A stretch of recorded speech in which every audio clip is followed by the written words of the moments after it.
Hey guys, what's poppin'? It's Star in this piece and welcome back to another video.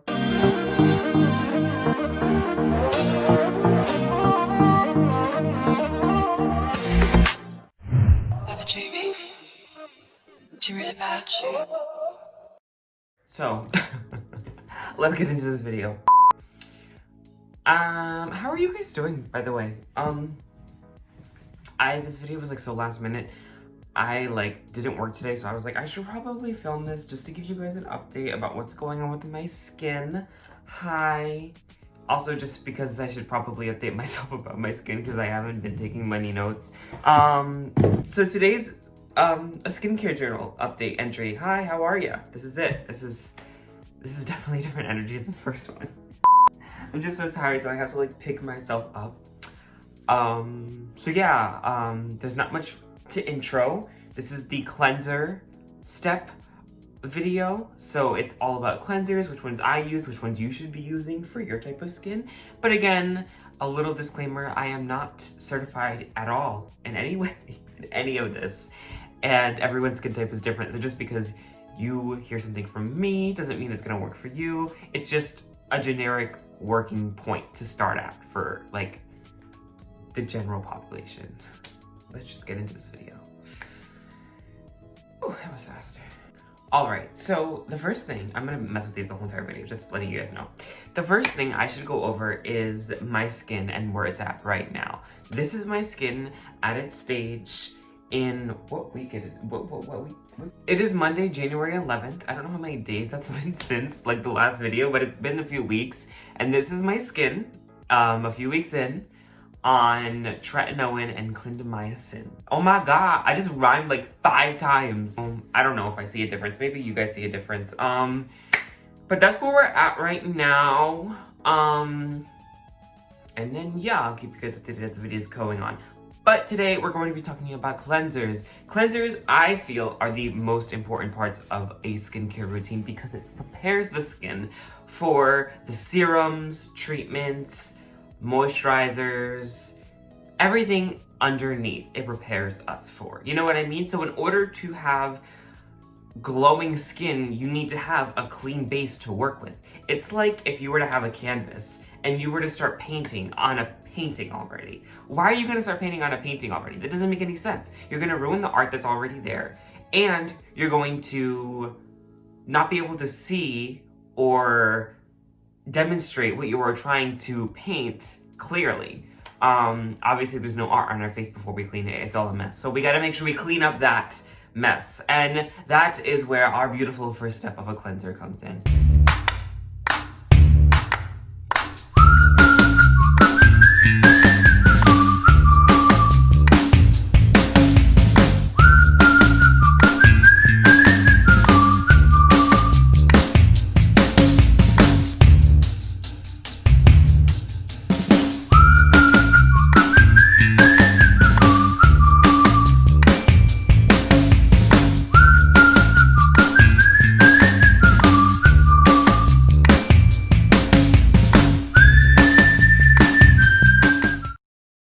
Now, depending on your skin type, there are many different kinds of cleansers out there. There are those made for oily skin, acne-prone skin, and dry skin, and combination, and kind of everything in between. If you look at Clinique, they have a 1, 2, 3, 4 setting of a scale of their cleansers. I know that CeraVe, the one I use, they have literally 3 different types of cleansers in the 3 major categories I stated: dry skin, combination oily skin, and then you have their cleanser with salicylic acid in it for acne-prone skin.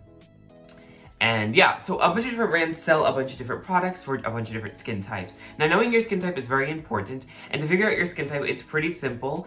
It's basically how you feel in your skin. You want to make sure that you're doing it right though, because just because you're oily, let's say after eating a pizza and you think your skin's an oily skin type, no, I mean, your skin's just oily because you just ate a greasy piece of pizza. You know what I mean? I like to consider it that I have combination to oily skin. After tretinoin, I've had a very dry skin, especially with this weather. But normally I have really oily to combination skin, which means my T-zone is very oily. my whole face is oily, but I can get dry patches, and when I get dry patches, they're very dry. So that's why I would consider myself oily combination. A combination skin type, if you think you're just in the middle, would be if you have like an oily T-zone and the rest is kind of dry, or vice versa, or whatever. It really is how you feel in your skin. You know what I mean? At the end of the day, skincare is all about personalization. And depending on your skin type and what you can handle on your skin, depends on what you can put on your skin. Where I work currently is in the skincare industry, so it's kind of like big. And I've noticed a lot of different customers can use things that I could never put on my face. A great example is the Tula Cult Classic Cleanser. Everyone loves that stuff. It has great ingredients in it, it has bad ingredients in it, but one of those bad ingredients is a fragrant ingredient, and I have very sensitive skin, and while my skin might love the cleanser, it might hate that fragrant ingredient. As I stated in my previous video, fragrance aren't always bad, but in some cases, scenarios, they can be very, very bad for the skin. They can be sensitizing, and they can overall lead to long-term damage. I've never messed with fragrances. I used to use them a long time ago, and I really feel like that's the reason why my skin is so aggressive nowadays, because I used so much fragrance when I was younger, and it kind of just like deteriorated my skin barrier over time, and like now I have to like build it back the endurance for like normal skincare stuff. But for me, I'm just personally not for fragrance. Like if I can avoid fragrance, I will, but I don't like hate it. Like if I'm looking at a skin ingredient list and I see fragrance or like anything like that, like I'm not gonna be too keen on the product, but I'm not gonna be against it. One of the products I'm using right now actually has a fragrant oil in it, and I don't really know if it's an essential oil or not, which are also really bad for the skin. Like I said, everyone's skin is different, and some people really like essential oils on their skin, and I thought I would give something a whirl. So I'm not against them completely, it's just, if I could avoid it, I will. One of my products has an essential oil in it. One of them out of like the other 7 that I use. So, you know, it's really, you gotta pull and tug, you know what I mean? Hey guys, so this is a voiceover of this clip because editing this video, I realized how unorganized it was and how badly I explained things. So instead of including the rest of the clips in this video, I'm just going to go over each product I recommend, for which skin type I recommend it for, and why I recommend it in an organized fashion, because now that I've collected my thoughts, I have a little bit more to work with, and I can explain it in a fashion in which is a little bit more organized. So here are the actual items I recommend.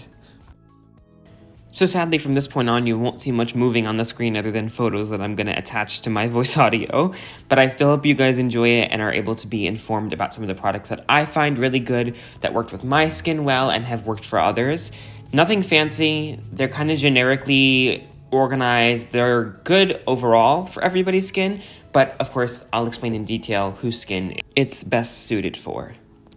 To start off a cleansing routine, if you're double cleansing at night, which all of us should be, removing SPF, makeup, or any excess oil that may be built up in our pores, I would always recommend the Clinique Take the Day Off Balm. It's a great, simple balm that does what it needs to do, an oil-based cleanser that breaks down the sebum in our pores, any makeup we might be wearing, or the film an SPF product might create.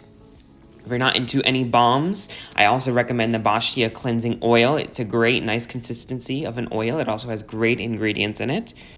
It's a great product that's plant-based, formulated with jojoba seed oil, avocado oil, turmeric root extract, aloe extract, safflower oil, and a bunch of other great oils, plant-based, that are going to remove any buildup on the skin, like I said, sebum, SPF, and makeup, as well as not irritate the skin as much as another product that may contain more chemically produced ingredients.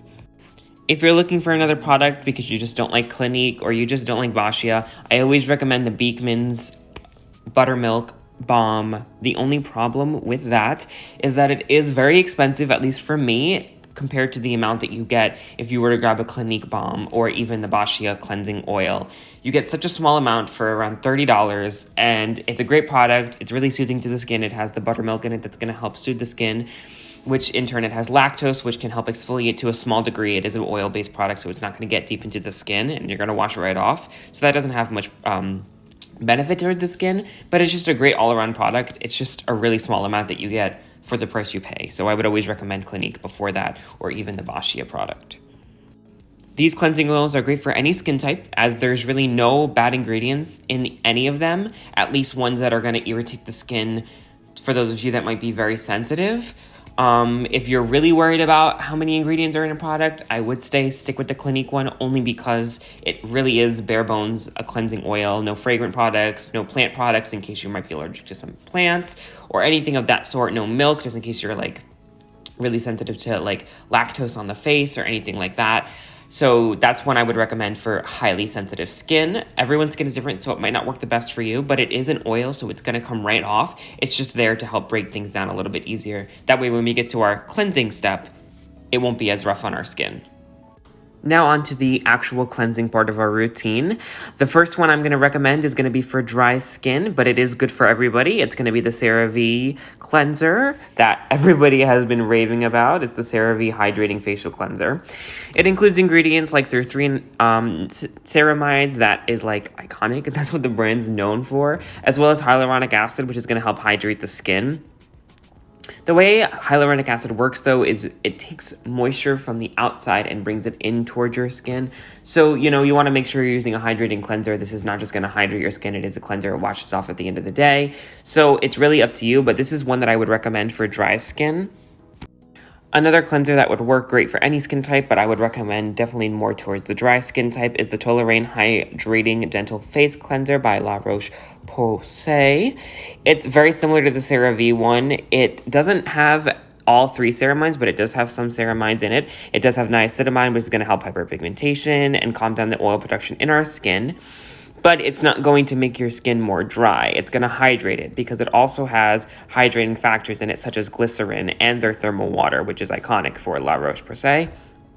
While all of the cleansers that I mentioned today are really good for all around every single body's type of skin, other than the one specifically targeted for acne, this one in particular, I would recommend if somebody was just like, yeah, I don't know what my skin type is. It's the Squalene Cleanser by The Ordinary. It's very simple, just like all the other ones I'm going to recommend, except it has squalene in it, which is an antibacterial property, so it's going to help prevent any acne from forming, even if you don't have any.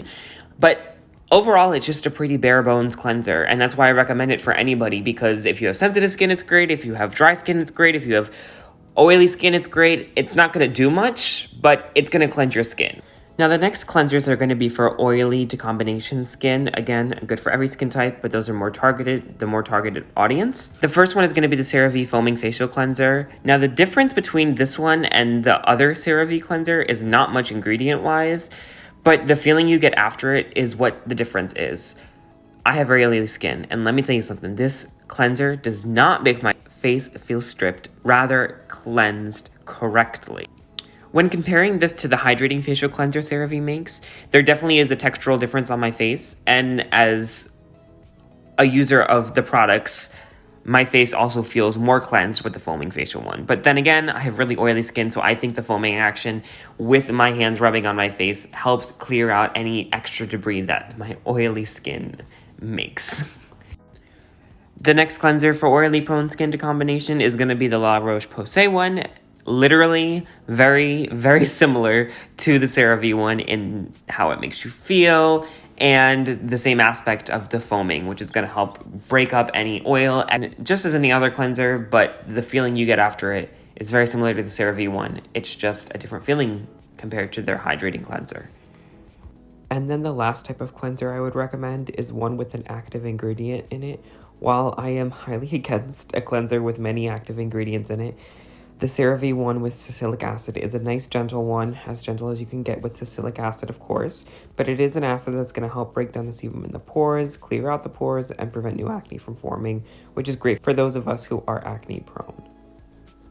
Now that's the end of the video, basically. I will be handing it back to the video portion of this. My last comment on cleansers is that there is another type of cleanser that can be an exfoliating type of cleanser, whether it has glycolic acid or any type of other acid that's more exfoliating, but those can be also put in a serum step, so I'll probably go over them more when we talk about serums.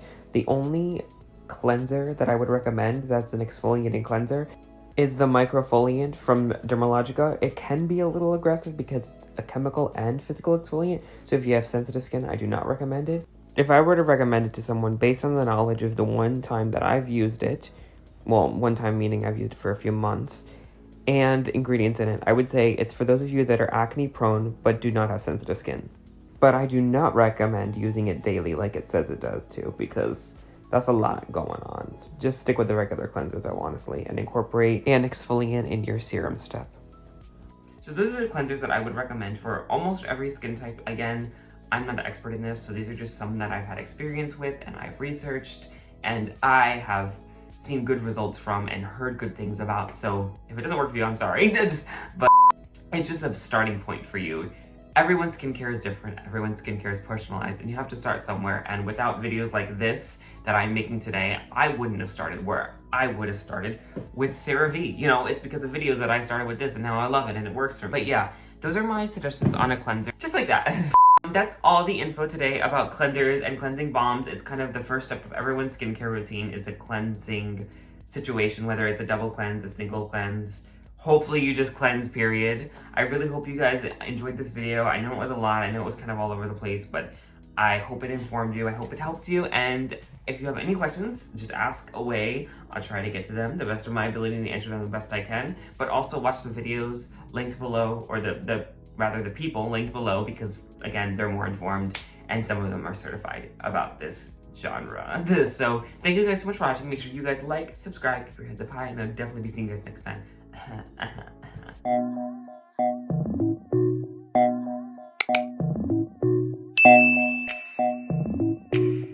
I really do be trying to cut up corners and not have to take out my whole entire lighting situation, but I can't do that.